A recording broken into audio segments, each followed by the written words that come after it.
तुमच्या ब्रेनमध्ये पण एक गुगल ब्रह्मांडाने, विश्वाने किंवा ज्या कुठल्या शक्तीला तुम्ही मानता त्याने बसवलं, तुम्हाला माहिती आहे का? ज्याप्रमाणे गुगलवर तुम्ही जर टाकलं की मला साधारणतः 5,000 ते 10,000च्या बजेटचा एखादा फ्लॅट रेंटने पाहिजे, तुम्हाला त्याच फ्लॅटच्या ॲडव्हर्टाईज सगळीकडे दिसतील किंवा त्या फ्लॅटच्या लिस्टिंग तुम्हाला दिसतील.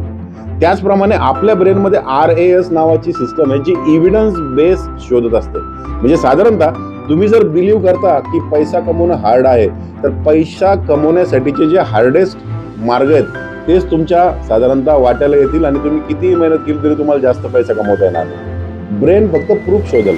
आणि या सगळ्या गोष्टीतून तुम्हाला बाहेर पडायचं असेल ना, तर तुम्हाला तुमचे बिलीफ्स बदलावे लागेल आणि बिलीफ्स बदलले की रियालिटी बदलते. कारण गुगलचं इनपुट आणि तुमच्या RASचं इनपुट हे त्याच प्रकारचे रिझल्ट दाखवेल ज्या प्रकारे तुम्ही त्यात टाईप करताय.